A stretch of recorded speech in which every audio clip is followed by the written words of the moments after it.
Welcome back. I'm now joined by our NBA experts, Darren Vaught and Stephen A. Harris, and we are once again going to play a little game we like to call Shot Clock. You guys know how this goes. 24 seconds combined to make your points. Let's get it going.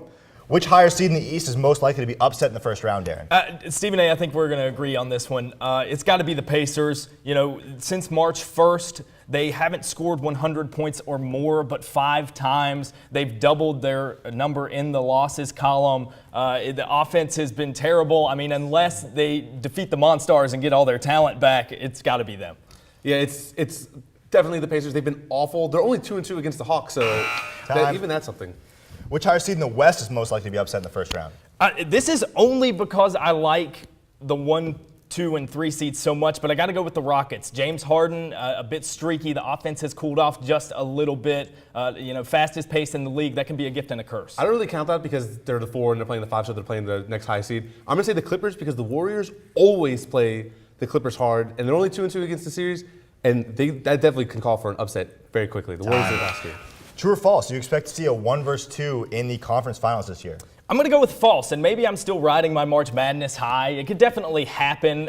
We just talked about the Pacers. They've been disappointing here down the stretch. I just don't see them making it to the Eastern Definitely. Conference I just don't see the 1 and 2 in both conferences. I could even see a team like the Thunder getting upset somewhere along the way, too. I just don't see it.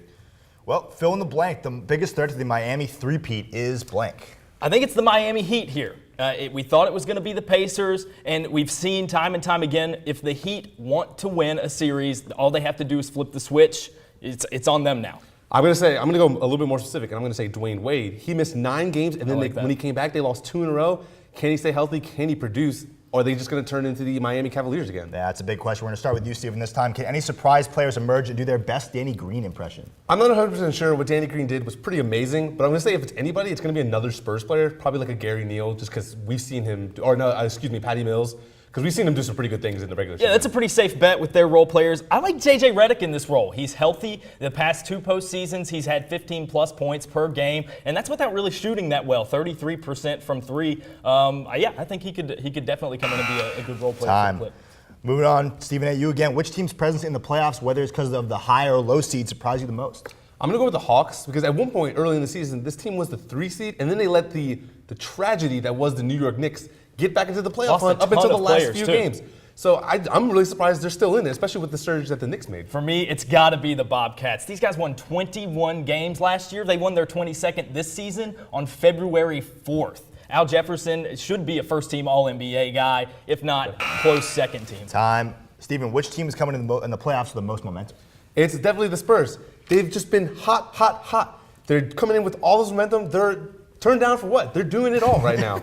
22-3 since February 22nd. Top 3 defense, top 5 or 6 offense. I mean, these guys are just, Popovich has them day in and day out ready, and it never fails down the stretch. Year in and year out, they're going to be ready. Time. Darren, which first-round series will we not even bother watching?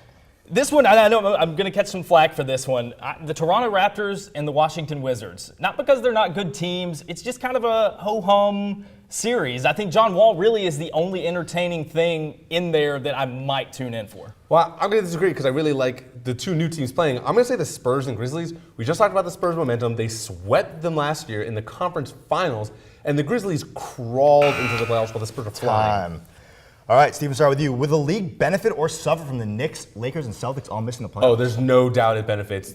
We're tired of seeing the same teams in the playoffs, especially when they're not going to do anything in the playoffs anyway. I want to see some of these new teams like Portland and Toronto and all these new guys. I want to see someone new take over the league. No professional league does it better than the NBA with their contracts. One contract can make or break a team. It puts the pressure on the general managers, on the front offices. It makes them do their job. It makes it entertaining. Time. Is this the last time we see the Big 3 compete for a title together? I think it probably is. And Stephen A., I know you were going to talk about this too, but even if they don't keep LeBron. I think that's far-fetched. I don't think LeBron's going anywhere, but I think Bosh is definitely tradable. They're all free agents. So they have 10 free agents on their upcoming roster, including stars like Mario Chalmers and key role players like Ray Allen and Michael Beasley. That whole team. Plus, you still got to sign the Big 3. Time. Good job, guys. Whew.